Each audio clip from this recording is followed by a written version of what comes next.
네, 반갑습니다. 박양규 목사입니다. 이렇게 귀한 영광스러운 예배에서 하나님의 말씀을 나눌 수 있어서 진심으로 기쁘게 생각합니다. 오늘은 하나님의 손가락이라는 제목으로 여러분들과 같이 말씀을 나누려고 합니다. 좀 화면을 한번 띄워주시면 좋겠습니다. 네, 하나님의 손가락, 요한복음 8장의 말씀인데요. 우리들에게는 굉장히 친숙한 본문입니다. 음행 중에 잡혀온 여인을 예수님께서 구해주신 사건이죠.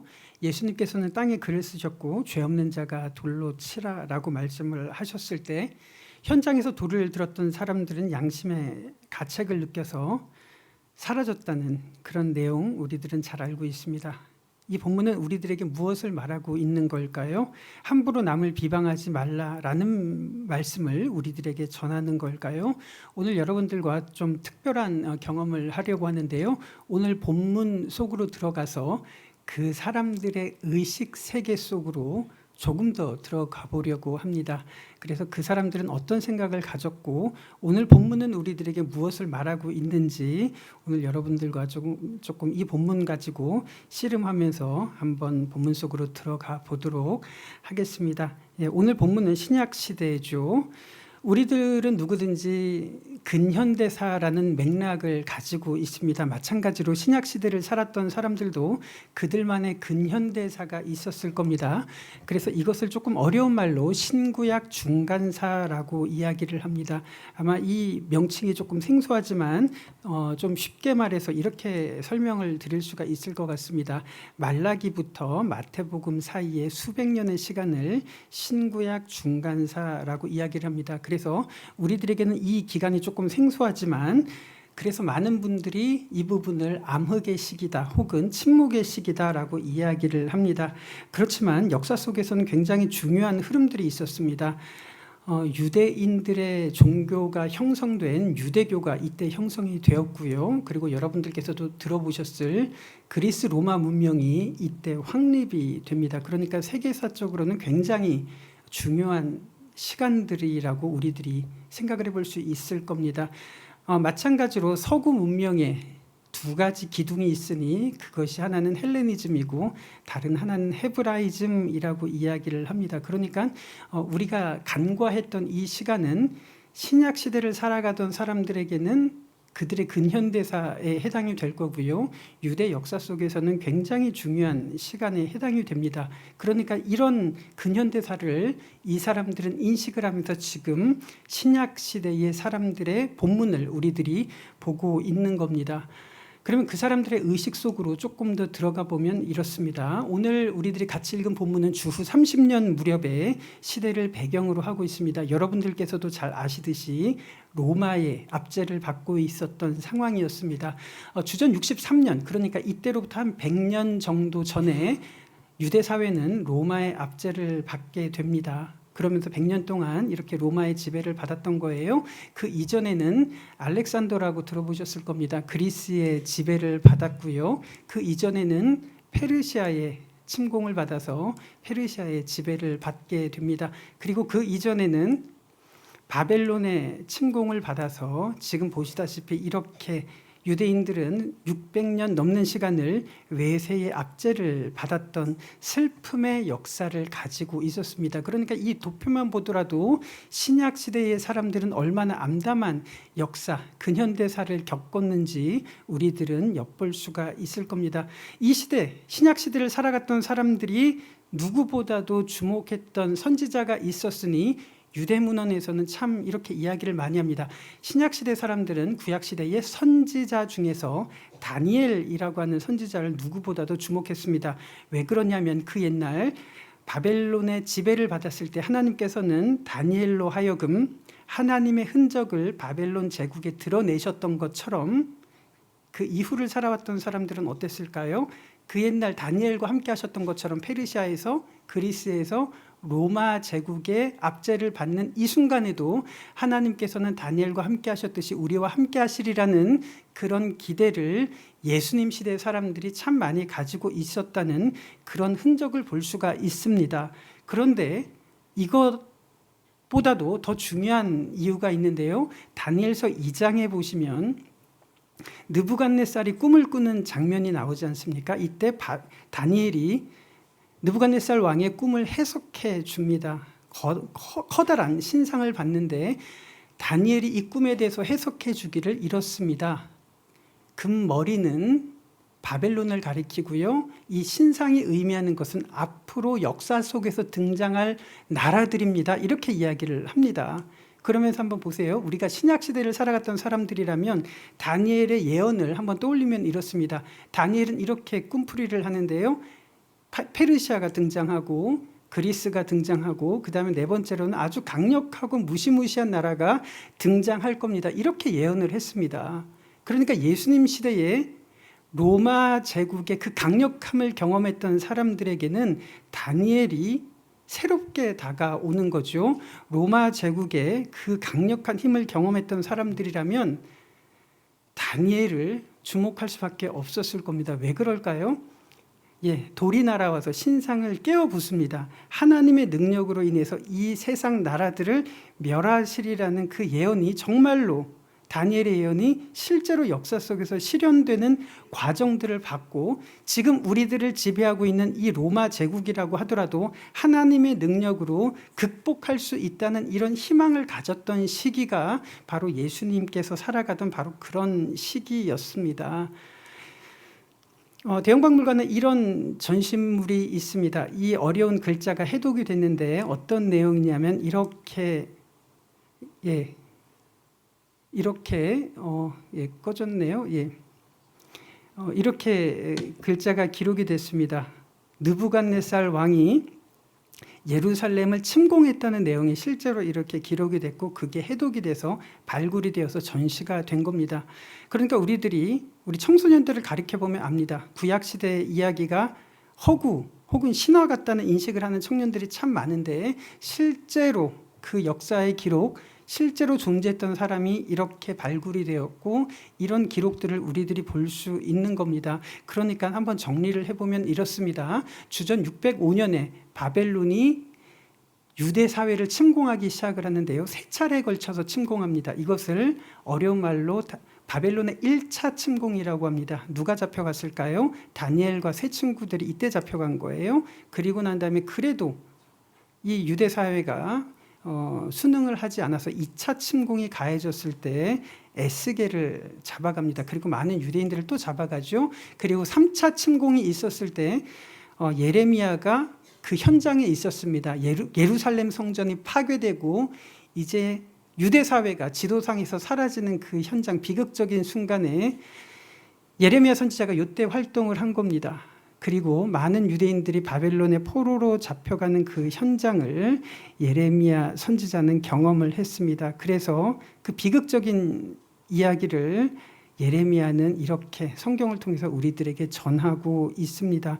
그런데 바벨론의 침공은 우발적인 사건이 아니라는 것을 예레미야는 성경을 통해서 말하고 있습니다. 가만히 보시면요. 그 전에 바벨론이 침공하기 전에 예레미야 선지자는 하나님의 말씀을 이렇게 사람들에게 예언을 했었는데 이렇게 예언을 합니다. 여호와께서 이와 같이 말씀하시니라. 바벨론에서 70년이 차면 내가 너희를 돌보고 나의 선한 말을 너희에게 성취하여 너희를 이곳으로 돌아오게 하리라. 여호와의 말씀이니라. 너희를 향한 나의 생각을 내가 하나니 평안이요 재앙이 아니니라. 너희에게 미래와 희망을 주는 것이니라. 이렇게 경고를 했었습니다. 그런데 가만히 보시면 바벨론에서 몇 년이 차면요 70년이 차면 본국으로 돌아오리라 라고 이야기를 했는데 역사 속에서 정말 놀라운 일이 벌어집니다. 주전 539년에 페르시아의 키루스라고 하는 고레스 왕이 바벨론을 무너뜨리고 저 문서를 만들어서 발표를 합니다. 저 문서가 어떤 내용이냐면 굉장히 유명한 문서인데요. 고레스 칙령이라고 합니다.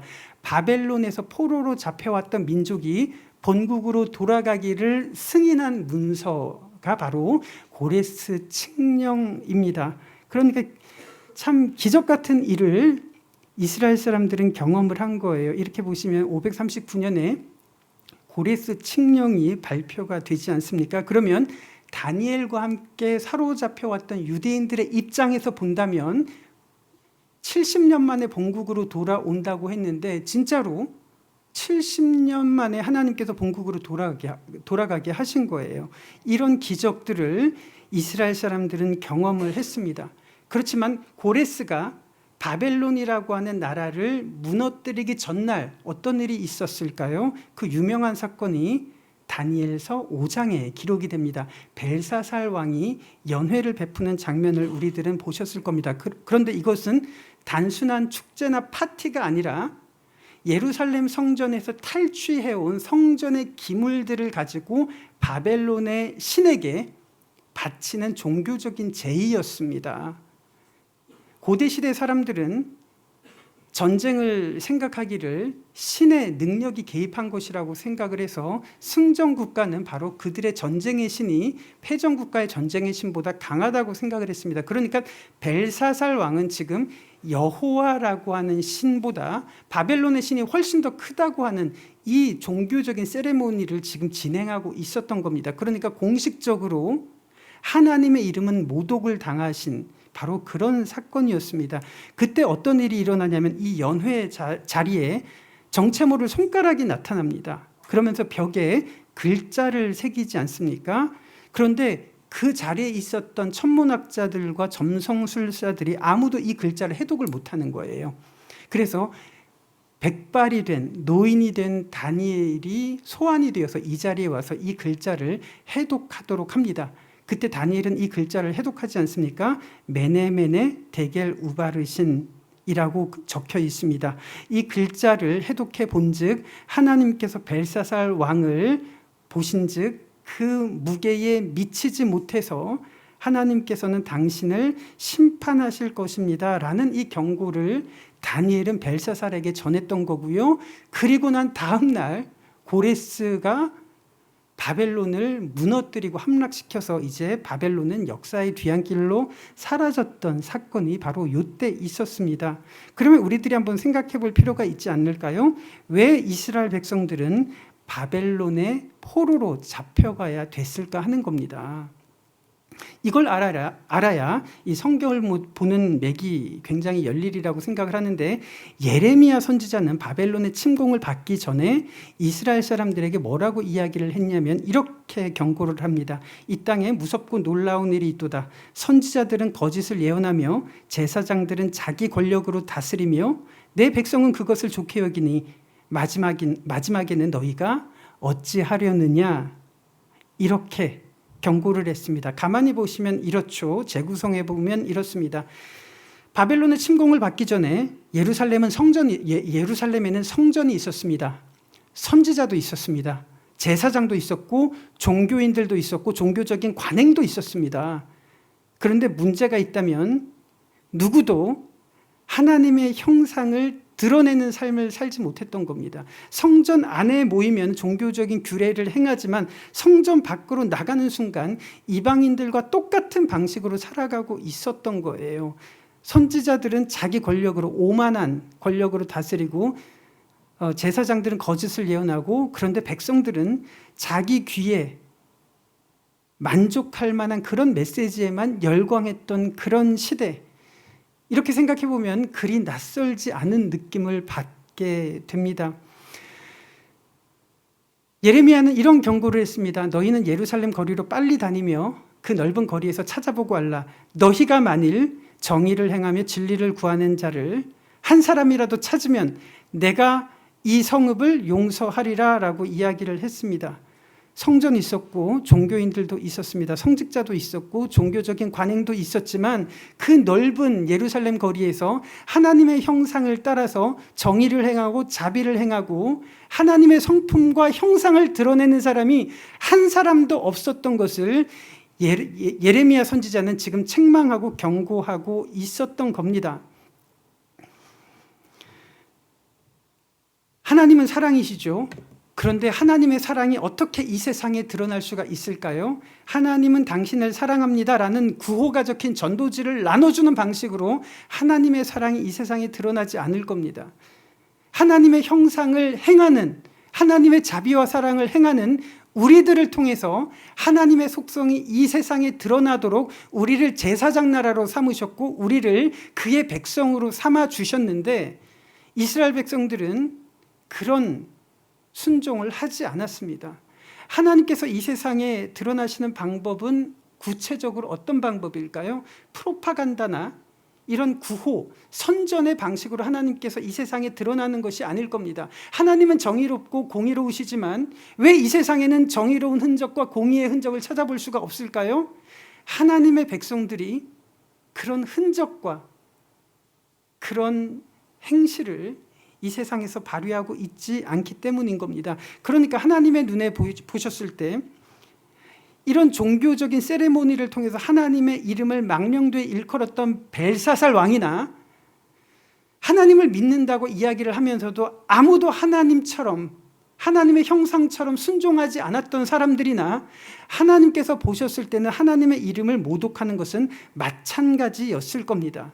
그래서 하나님께서 그의 백성들에게 요구하셨던 것은 헌금을 많이 내라, 제사를 잘 지내라, 종교적으로 열심을 내라 이렇게 말씀하신 것이 아니라 그 당시 세계에서 어느 누구도 하지 않았던 전혀 다른 방식으로 살아갈 것을 하나님께서는 그의 백성들에게 요구하셨습니다. 그것이 바로 율법의 정신 아닐까요? 고아와 과부와 빈민들과 나그네들을 불쌍히 여기고 배려하고 속이는 저울을 사용하지 말고 뇌물과 아첨을 통해서 재판을 부당하게 만들지 말고 거짓과 탐욕을 없애는 바로 그런 방식을 통해서 하나님의 속성을 이 세상에 드러내고 하나님의 사랑과 정의를 드러낼 수 있다는 것을 하나님께서는 그의 백성들에게 말씀을 하셨습니다. 오늘 다시 본문 말씀으로 돌아와 보도록 하겠습니다. 요한복음 8장에서 음행한 여인이 이렇게 잡혀왔습니다. 지금 그녀가 있는 곳은 길거리가 아니죠.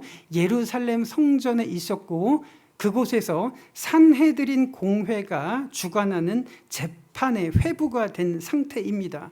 그러니까 이 여인은 지금 불특정 다수로부터 돌팔매질을 당하는 길거리가 아니라 이 당시 유대 사회에서 가장 공정하고 의롭고 정의롭다고 일컬어지는 성전 안에서 산헤드린 공회로부터 소환을 당해서 기소를 당해서 지금 처형을 당하기 일보 직전의 상황입니다.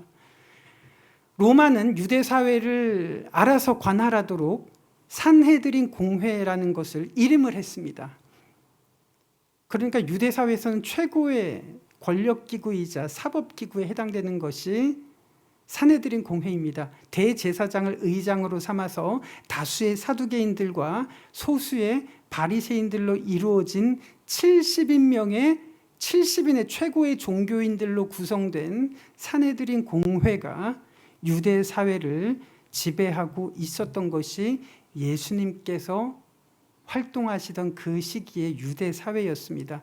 이때 예수님께서는 그 자리에 나타나셔서 손가락으로 땅에 글을 쓰셨습니다. 그 글자의 내용이 정확하게 무엇인지는 알 수 없지만 이 현장에서 손가락으로 글을 쓰신 행위 자체는 청중들에게 강렬한 기억을 떠올리게 했을 겁니다. 바로 하나님께서 이 세상을 지켜보고 계시고 심판하신다는 그 메시지를 이 청중들은 회상을 했을 겁니다. 그 옛날 하나님께서는 기적처럼 바벨론 제국을 무너뜨렸습니다. 그러면 우리들은 이런 질문을 할 수가 있을 겁니다. 하나님께서는 왜 소년 다니엘과 그 세 친구들을 포로로 잡혀가게 했을까 하는 부분들을 한번 생각을 해보면 좋을 겁니다. 그래서 많은 사람들이 다니엘서의 핵심적인 주제가 바로 다니엘이 총리가 되고 권력자가 되고 지혜와 지식을 얻은 인물, 바로 그런 축복의 화신이 되었다고 생각을 합니다. 그것이 다니엘서의 핵심이라고 생각을 해서 지금도 자녀가 좋은 대학을 가고 지식을 얻기를 원할 때 다니엘이라는 이름을 거론하고 있는지도 모르겠습니다. 그래서 다니엘 학습법이라는 것이 나오고 이런 욕망을 담아서 기도 제목을 하고 간증을 하는 이런 모임에서 다니엘이라는 이름이 거론되면서 기도회가 주관되는 것을 지금도 볼 수 있을 겁니다. 만약에 하나님께서 원하시고 다니엘서의 핵심이 그것이라면 하나님께서 인간과 작동하시는 방식이나 당시에 바벨론 신이 인간과 작동하는 방식은 본질적으로 같을 겁니다. 그런데 하나님께서는 다른 계획이 있으셨습니다. 그 시기에 바벨론 신들과 어떤 사람들도 생각하지 못했던 방식으로 하나님께서는 역사하셨습니다. 바로 어떤 방식이었을까요? 대형박물관에 이런 기록이 있습니다. 느부갓네살 왕이 예루살렘을 침공했다라는 기록을 우리들은 보고 있습니다. 그렇습니다. 그 당시 바벨론 제국 그리고 느부갓네살은 세상에서 가장 권력이 많은 사람이었습니다. 고대 시대에 7대 불가사의라고 하는 이집트 피라미드가 있었고 바벨론의 공중정원이라고 들어보셨을 겁니다. 느부갓네살이 만들었습니다. 그만큼 바벨론은 압도적인 문명을 가진 국가였습니다. 그렇지만 이런 권력자가 주변 나라를 침공해서 약탈하고 나라를 부국강병으로 일으킨다고 해서 누구도 문제 삼지 않았을 겁니다. 2000년 전에 줄리우스 카이사르는 갈리아 원정을 떠나면서 막대한 부를 축적했습니다. 누구도 카이사르의 행동을 원망하지 않을 겁니다. 오히려 업적이라고 칭송을 했을 겁니다. 200년 전에 나폴레옹이 유럽 사회를 장악을 했을 때 프랑스에서는 열광을 했습니다. 바로 그런 시기 2600년 전에 느부갓네살은 그런 존재였습니다. 그때 다니엘은 느부갓네살에게 이런 직언을 합니다. 그런즉 왕이여 내가 아뢰는 것을 받으시고 공의를 행함으로 죄를 사하고 가난한 자를 긍휼히 여김으로 죄악을 사하소서. 그리하시면 왕의 평안함이 혹시 장구하리이다 하니라. 이렇게 다니엘은 최고의 권력자에게 이런 조언을 합니다. 목숨을 건 조언 아닐까요? 그렇게 살지 않아도 누구도 원망하지 않고 그것이 관행인 시기에 다니엘은 왕에게 정의를 행하고 가난한 자, 빈민들을 돌보고 긍휼히 여기고 자비를 베푸소서. 재판을 공정하게 하소서. 어디서 많이 들어본 말 아닙니까? 율법의 이야기를 그 제국에서 지금 말하고 있는 겁니다. 예레미야 선지자가 이야기를 했던 것을 지금 다니엘은 이 제국에서 말하고 있는 겁니다. 하나님께서 다니엘을 바벨론 제국으로 보내신 이유가 바로 여기에 있습니다. 압도적인 문명 앞에 하나님께서는 별 볼 일 없는 한 소년을 통해서 하나님의 존재를 드러내시기 위해서 그 연약한 소년을 바벨론 땅에 보내셨다고 하는 것, 그래서 그곳에 하나님의 나라를 보여주신다는 것, 그것이 다니엘서가 우리들에게 주는 진정한 의미라고 생각을 합니다. 그런데 제가 신구약 중간사를 오랜 시간 동안 연구를 하면서 유대문헌에 참 재미있는 사건을 보게 됐습니다. 유대문헌에 나온 이야기이기 때문에 예수님 시대의 사람들은 누구도 다 알 수 있었던 바로 그런 이야기였습니다. 유대인들이 바벨론의 포로로 잡혀갔을 때 신분은 포로 신분이었습니다. 그러나 바벨론은 유대인들에게 자치 공동체를 허락했습니다. 그래서 나름대로의 공동체를 바벨론 땅에서 누리고 살았습니다.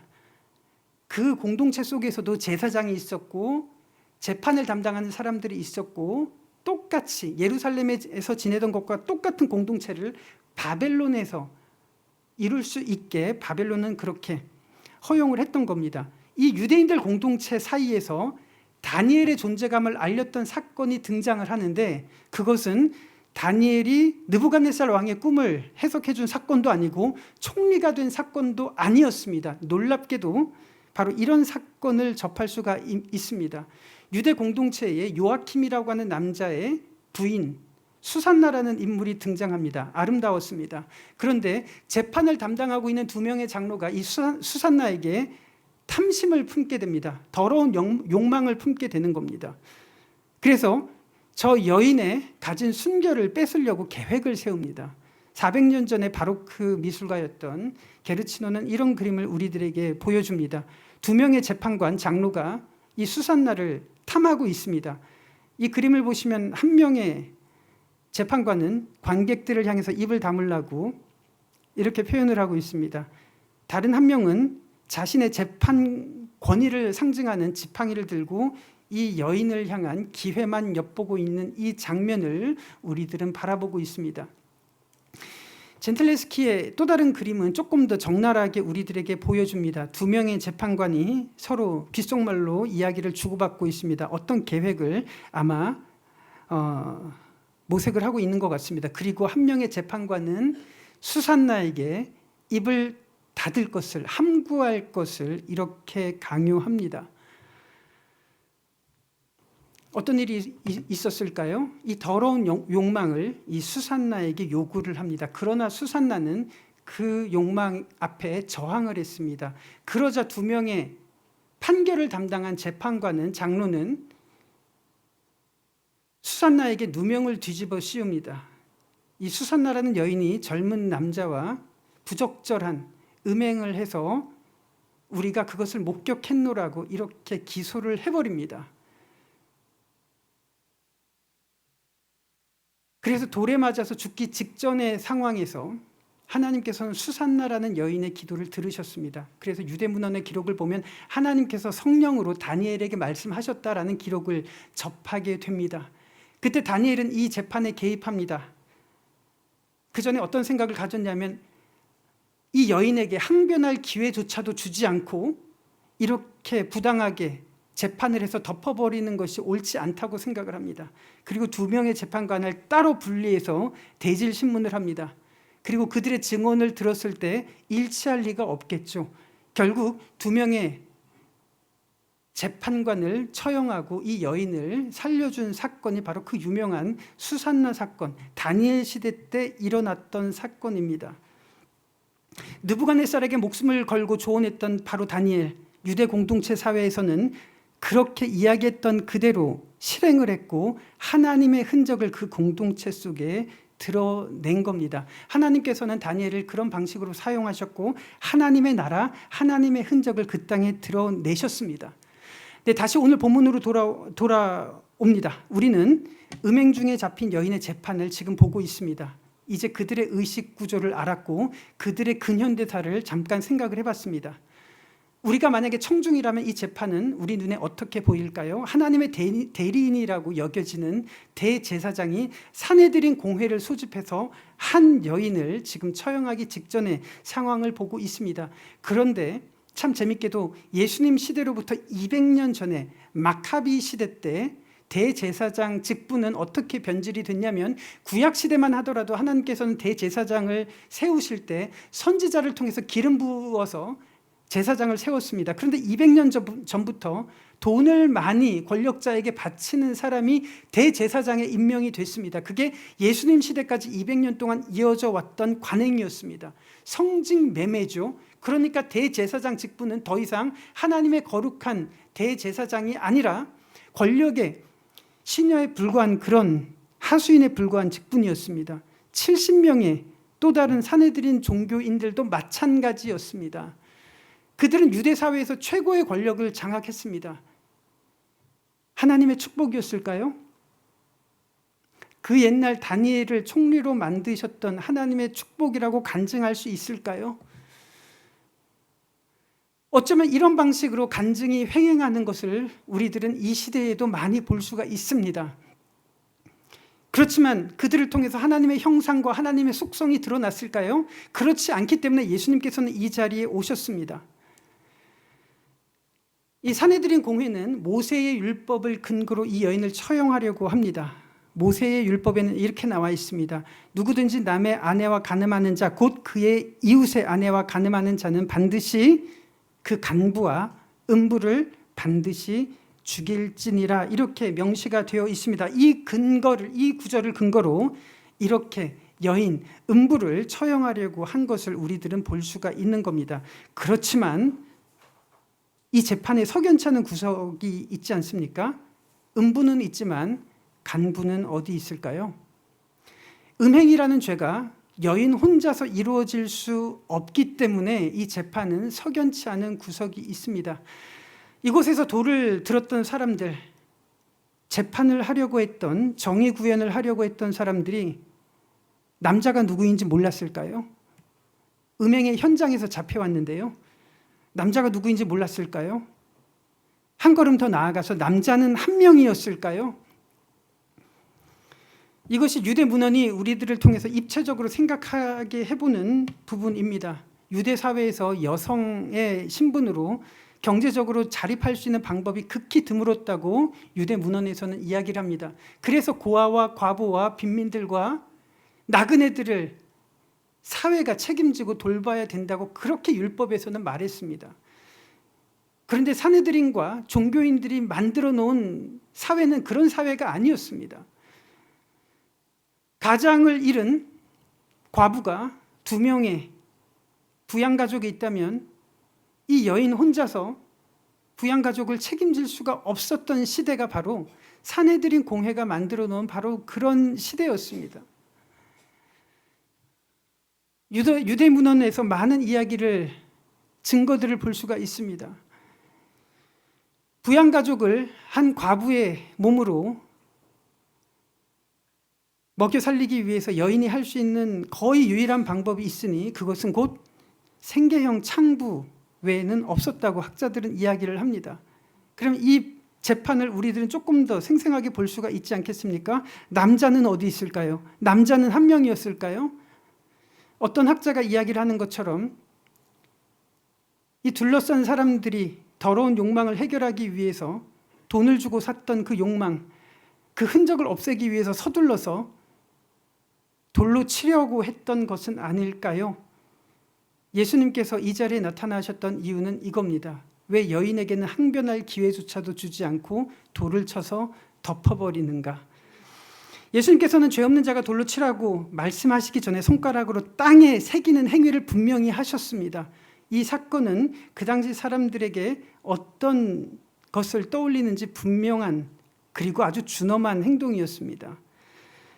유대인들로 하여금 메네메네 데겔 우바르신이라고 하는 기억을 떠올리게 했을 겁니다. 하나님께서 너희들의 행위를 지켜보신즉 하나님이 보시는 그 기준에 합당하지 못해서, 도달하지 못해서 반드시 너희들을 심판하리라 라는 기억을 이들에게 떠올리게 했을 겁니다. 그들이 돌을 던져서 겨냥했던 이 사람은 또 다른 수산나였다는, 그것이 폭로가 된 그런 상황에서 누가 감히 이 여인에게 돌을 던질 수가 있었겠습니까? 그래서 사람들은 1명씩 2명씩 도망갔는지도 모르겠습니다. 그리고 이 산헤드린 공회는 요한복음 8장에 나오죠. 이때부터 예수를 죽이려고 모의하기 시작했고 결국 산헤드린에서 예수님을 십자가에 못 박아 죽였습니다. 예수님께서는 어떻게 이 세상에 하나님의 사랑, 하나님의 정의, 공의를 드러낼 수 있었습니까? 구호, 프로파간다의 방식이 아니라 직접 하나님의 형상을 이렇게 드러내는 방식으로, 다니엘이 했던 것처럼 그런 방식으로 이 땅에 하나님의 형상을 드러냈습니다. 많은 병자들이 있었고 죽었던 사람들이 있습니다. 율법에서는 이 병자들과 시체들을 만지면 똑같이 부정해지기 때문에 분리할 것을 명하셨지만 예수님께서는 병든 사람을 껴안으셨습니다. 손을 만지셨습니다. 어루만져 주셨습니다. 그리고 시체를 만져서 살려주셨습니다. 어떤 방식일까요? 내가 그들처럼 부정해질지언정 우리로 하여금 하나님의 속성에 들어오도록 하나님께서는 우리로 하여금 그렇게 하나님의 사랑을 깨닫게 하셨고 그렇게 십자가에 죽으셨습니다. 그래서 우리가 하나님의 자녀된 거 아닙니까? 이것이 예수님께서 하나님의 흔적을 이 세상에 드러낸 방식이었습니다. 예수님 시대에 성전이 있었습니다. 종교인들이 있었습니다. 종교적인 규례가 있었습니다. 그러나 성전이 거룩한 곳일까요? 산헤드린이라는 성직자들이 거룩한 사람들일까요? 그 재판이 정말로 의롭고 공정한 재판이었을까요? 우리들은 그렇지 않다는 것을 이 사건을 통해서, 그들의 의식 구조를 통해서 알 수가 있을 겁니다. 이 시대의 진정한 비극은 무엇일까요? 2600년 전에 벨사살이라고 하는 인물이 통치를 했습니다. 그리 낯설어 보이지 않습니다. 2000년 전에도 있었고 500년 전에도 있었고 현실 속에서도 마주할 수 있는 군주이기 때문에 그렇습니다. 산헤드린 공회의 모습 낯섭니까? 그렇지 않습니다. 2600년 전에도 있었고 2000년 전에도 있었고 1000년 전 중세시대 때도 있었고 지금도 그리 낯설지 않습니다. 또 다른 수산나들 정말로 역사 속에서 현실 속에서 많이 볼 수 있지 않습니까? 이런 사람들 때문에 진정한 비극이 아니라 진짜 비극은 왜 우리 시대에는 다니엘 같은 사람들을, 그런 흔적들을 볼 수 없는가 하는 것이 참 가슴 아픈 부분, 이 시대의 진정한 비극이 아닐까라고 생각을 합니다. 이 재판을 보면서 이때도 성전이 있었습니다. 그리고 그들은 하나님이 진정한 주인이라고 외치던 바로 그런 시대였을 겁니다. 그렇지만 그들의 의식 속에 진짜 주인, 누구였을까요? 돈이었습니다. 권력자들이었습니다. 그들은 돈을 주고 그 권력을 샀기 때문에 그렇습니다. 하나님은 그의 백성들을 바벨론으로부터 진짜 70년 만에 본국으로 돌아가게 하셨습니다. 제가 이해가 안 되는 부분이 있었습니다. 고레스가 바벨론을 무너뜨리고 본국으로 돌아가라고 이야기를 했을 때 본국으로 돌아갔던 사람은 불과 10%밖에 되지 않았던 통계를 보고 놀랐습니다. 압도적으로 많은 사람들은 바벨론 그리고 페르시아로 정권이 바뀌었죠. 페르시아에서 눌러 앉는 것을 선택을 했습니다. 왜 그럴까요? 그 땅은 안정적이고 풍요로운 공간이었고 세계에서 가장 문명이 발달했기 때문에 자녀 교육하기에 가장 좋았고 안전한 곳이었습니다. 그러나 예루살렘은 어떤 곳이었죠? 황폐한 황무지였습니다. 먹고 살기가 힘든 곳이었고 내일 일을 알 수 없는 막막한 땅이었습니다. 그래서 압도적으로 많은 사람들이 바벨론 페르시아 땅에 잔류하는 것을 선택했습니다. 결과는 어땠습니까? 그 당대에는 출세했을지는 모르겠고 먹고 살았을 수 있는지는 모르겠지만 그들의 정체성이 없어져 버린 겁니다. 그런 흔적들을 정말 많이 볼 수가 있었던 겁니다.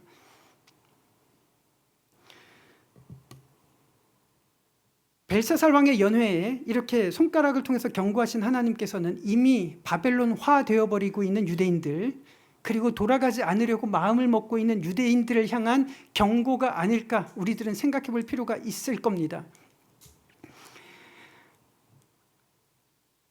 이 그림을 그린 것은 렘브란트는 이 그림을 그렸습니다.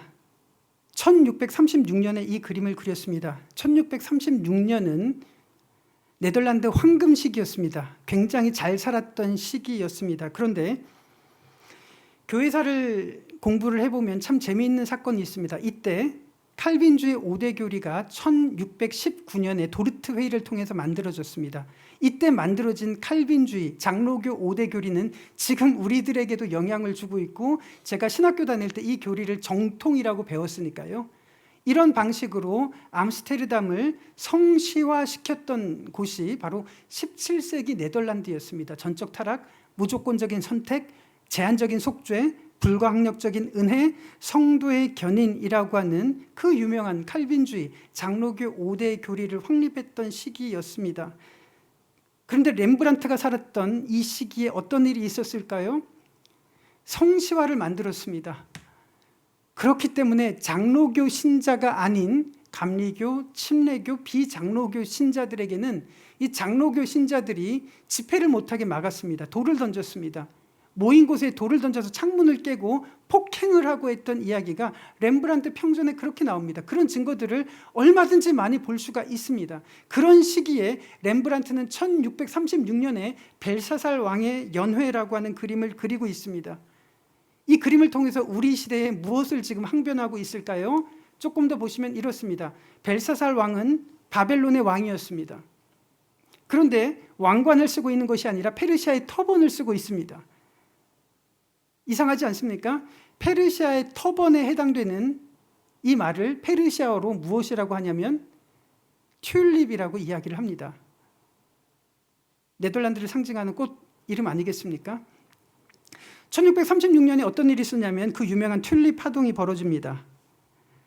당시 노동자들이 벌어들이는 평균 연봉을 3천만 원이라고 했을 때 이 튤립 한 뿌리가 3억에서 4억 2천으로 거래됩니다. 한 뿌리가. 찾아보면 이렇게 나옵니다. 역사의 기록에.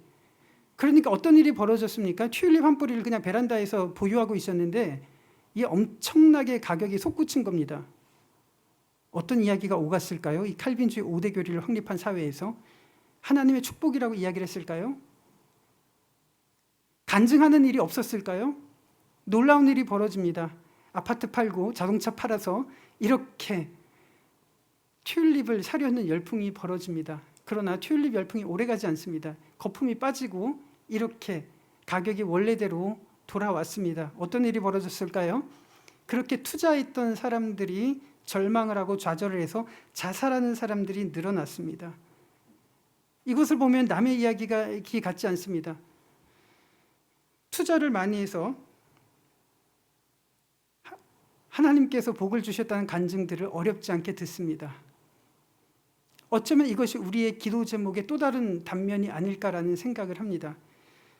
그렇지만 가슴 아픈 것은 칼빈주의 5대 교리를 만들었던 그 사회에서 왜 교리가 그들의 신앙이 이렇게 튤립 앞에서 무기력하게 변한 것인지 생각해 볼 필요가 있을 겁니다. 하나님께서는 어떻게 이 세상에 드러날 수가 있을까요? 성전과 성직자들과 종교적인 형태를 통해서가 아니라 하나님의 속성을 드러내는 한 사람을 통해서 하나님의 사랑과 하나님의 정의가 우리 사회에, 그 사회에 드러날 겁니다. 하나님께서 메네메네 데겔 우바르신이라는 글자를 이렇게 새겼습니다. 이 글자를 보면 참 재미있는 부분이 있습니다. 렘브란트는 의도적으로 이 손가락을 마지막 알파벳에 이렇게 가리키도록 의도적으로 그렸습니다. 이 왼쪽부터 세로, 오른쪽부터 세로로 이렇게 글자가 기록이 됐으니까 메네 데겔 우바르 신이라고 하는 글자입니다. 신이라고 하면 맨 마지막 알파벳은 영어로 따지면 알파벳 LM N에 해당되는 알파벳이겠죠. 그런데 히브리 알파벳 눈이 아니라 숫자 7을 의미하는 자인이라고 일부러 그렇게 의도적으로 기록했고 손가락을 거기에다가 대고 있습니다. 이 당시 17세기 스페인과 독립전쟁을 벌이던 80년 전쟁을 벌였을 때 7이라고 하는 숫자는 네덜란드 7개 주 연합을 뜻하는 것을 이 당시 사람들은 모르는 것이 아니었습니다. 어떤 의미였을까요? 하나님께서 이 세상에 드러나는 방법, 바로 그 현실을 우리들은 생각해 보게 되는 것입니다.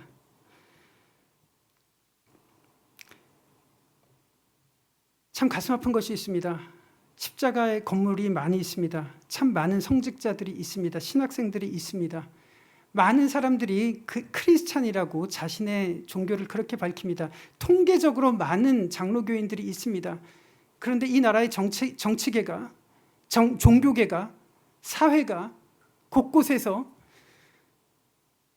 그토록 많은 통계적인 그리스도인들이 있음에도 불구하고 왜 이 사회에서는 하나님의 정의, 하나님의 사랑의 흔적을 발견하지 못하는 것일까요? 그것을 다니엘은 우리들에게 말하고 있고 렘브란트는 우리들에게 말하고 있고 예수님은 오늘 본문을 통해서 우리들로 하여금 하나님께서 하나님의 손가락의 역할을 하는 그런 영광스러운 인물을 주셨다는 것을 우리들에게 말하고 있는 것이 아닐까 생각을 합니다. 오늘 음행 중에 잡혀온 여인을 보고 있습니다. 우리 사회에 또 다른 수산나는 없을까요? 그러나 우리들은 지금 무엇을 열망하고 있고 우리의 기도 제목은 무엇을 향하고 있습니까? 그러는 사이에 또 다른 수산나들 앞에 우리들은 애써 무관심하는 것은 아닌지 우리의 모습을 돌이켜봅니다. 오늘 말씀을 정리하고자 합니다. 하나님께서 우리들을 하나님의 손가락의 역할을 맡는 그런 제사장 나라로, 그런 하나님의 영광스러운 자녀들로 우리를 부르셨습니다. 영광만큼 막중한 책임감이 우리들에게 있을 겁니다. 2000년 전을 살았던 초대교회 성도들, 아무리 통계적으로 모아봐야 그리스도인들은 5%도 되지 않았다라고 학자들은 이야기를 합니다. 그러나 로마 제국을 살아가던 시민들이 크리스찬, 예수쟁이들, 그리스도인들 하면 떠올랐던 관념이 있습니다. 저 사람들은 살인, 강도, 간음, 사기, 비방, 탐욕, 중상모략하지 않는 사람들이라고 하는 그런 인식이 이 로마 시민들 사이에 있었다는 것입니다. 200년 전에 감리교도들 메소디스트가 이렇게 부흥운동을 일으켰을 때 영국 사회에서 메소디스트 하면 저 사람들은 보증 없이도 돈을 빌려줄 수 있는 사람들이라는 그런 인식을 가졌다는 역사 기록도 볼 수가 있습니다. 오늘 우리 시대에 보증 없이도 돈을 빌려줄 수 있을 만큼 신뢰를 받는 사람들인지 우리들은 생각해 볼 필요가 있을 겁니다. 오늘 말씀을 정리합니다. 우리들은 하나님의 손가락으로 부르심을 받았습니다.